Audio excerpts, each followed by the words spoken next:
Hello fellow homesteaders. Today we are going to dry, preserve, dehydrate flowers using your microwave.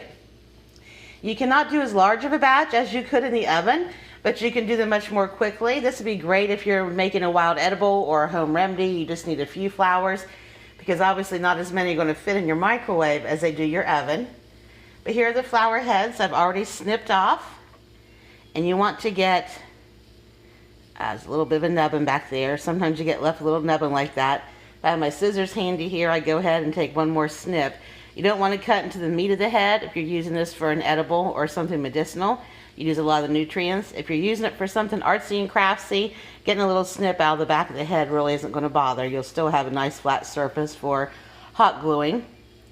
And when you do dry them, if you're going to use them for something arts and craftsy, the head will still be usually pliable enough. Pliable isn't really the right word. It's not pliable, but it's not so hard that you couldn't put some craft wire through it to manipulate that way for, for some sort of a project. But you have to be careful that you don't push it through too hard, too quickly, because it will crack because they are dry. But you can still usually push some wire through a head to string them together or something, depending on the size of the flower. But you can see how much they shrink up during the drying process. These ones have been sitting out on the counter because I need to do some pictures and did some other things with them. And they've only been exposed to moisture for about an hour, but that's what happens. After an hour, they start to lose their dryness again. So you definitely want to put them right into your airtight storage container as soon as you get them out of the microwave. The same thing would happen if I had had them in the oven. But they've been out here exposed to air, and it's a really humid day here in my neck of the woods, so it did not take long for them to start to lose their stiffness. They start out about this big. You want to snip off your head as close as you can to the back so it lays flat. Now this is a fire brick. Most people might not have these laying around their homestead. We had a few left over from making a homemade forge for my husband for a Christmas present, so I did have some. If you're going to be doing a lot of drying of flowers in this method, I would suggest going to your local Lowe's or Home Depot or hardware store of your choosing and getting one. Sometimes they have them, sometimes they don't, but they'll always order them in for you. They cost about the same as a regular brick. They're not expensive. But it's extremely heavy, and it will withstand the heat of the microwave. A typical brick is going to end up cracking. If you don't have a fire brick and you need something else, something heavy, the first directions I'd ever seen tell me how to do this, how to use 2 fire bricks. But there's a glass in the bottom of my oven, so that works sufficiently. So I don't need to put anything in the bottom. But my Pyrex, if I didn't have a fire glass, it has a pretty flat bottom. I could put that in there on top of my flowers. You want something without any ridges. It really needs to be smooth and flat. But I would only put flowers inside of this part right here, so you're not getting a lot of space to be able to put something. But anything that's hard and glass, microwave safe, you could use. You just need to be flat, and it's not going to get ruined in your microwave. So this is a very simple process. I'm going to move my little heads there, and I'm going to go ahead and re-dry these ones. It's going to crinkle them up a ton more. Might just let the grandkids have them for some arts and crafts instead of losing them.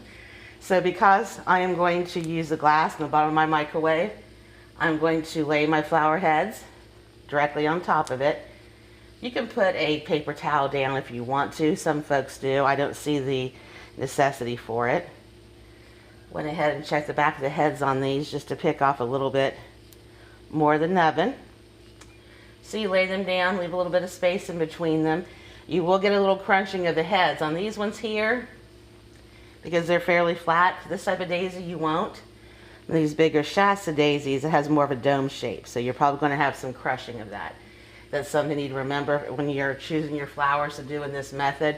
You wouldn't have that if you decide to hang dry them or dehydrate them or do them in the oven. This is a great way to do it quickly if you don't need a whole lot.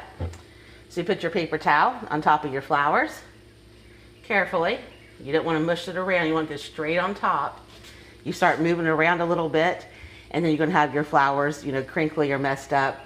You couldn't do a bud this way, and doing something thick, because peony or something, would be very difficult. You'd have a lot of crushing from the brick. So this is something for a flower that's close to fairly flat. They can do things that are dense, but you'll need to take longer than the recommended time. So now that my brick is in there, I'm going to shut my microwave, and it's already set to full power, typical usage, and I'm going to set it for 2 minutes. And And then I will flip them over and set it for 30 seconds. And I'm going to flip them back and forth a couple times on the 30-second intervals to get them to be about 3 minutes or 3.5 minutes. And I will shoot another short video here to show you what they look like when they come out.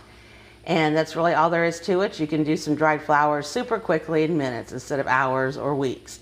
There are some drawbacks with the crushing and with the amount of flowers you can do at once, but other than that, it's a great quick process. If you're whipping up a home remedy, come in with your dandelions, your daisies, your honeysuckle, or leaves, or whatever you might be using, and poof, in a couple of seconds, you're ready to mix up your remedy. And we're back, fellow homesteaders. I'm going to be much smarter this time. This was hopefully going to be my last flip and put on an oven mitt.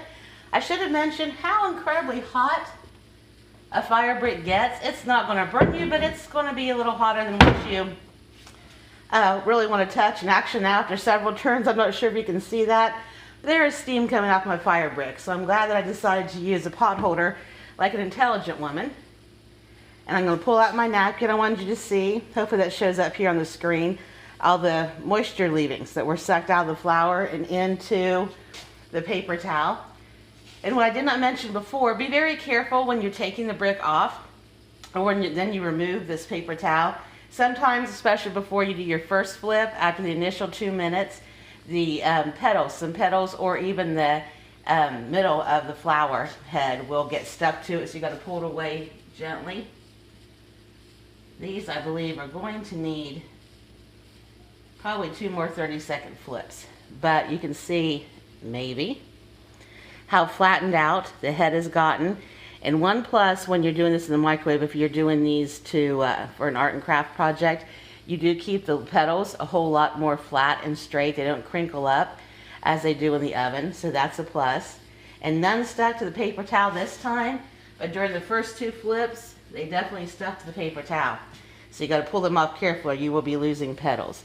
But this was the one with the big dome head in the middle that I showed you in the first video, and it's now flattened out. We didn't lose any, it is not misshapen or crinkled, which sometimes can happen. But it is absolutely flat, great for crafting, great for conserving storage if you're doing these for edible or medicinal purposes. And the other 2, hopefully are going to peel off much easier this time. And they are paper thin now. These are dried, but they're not crinkly, solid, as dried as what I want. So these ones with this much pliability still in them, I'm going to do at least 2 more 30-second flips. Then I will have some nice, flat, dried flowers, perfect for crafting. And if you put them in a Ziploc baggie or vacuum sealed baggie, shoot, a gallon freezer baggie, you could hold hundreds of them at this size. This one did have some petals that got mushed, and this is the one that was initially stuck to the paper towel, and I had to do, oops, there it went. I had to do some work getting that one pulled apart, so that was human error on the pulling. I didn't exhibit as much patience as what I should have. But the middle dries just as quickly as the petals. Even though it was dome-shaped and big, the head of the daisies aren't really necessarily thick. You can tell that when they're fresh and you push your thumb in on them. So it can vary. If you have one that has a thick head here in the middle, it may take longer, or it may cause you a little bit of problems getting them to dry evenly. You may lose some petals.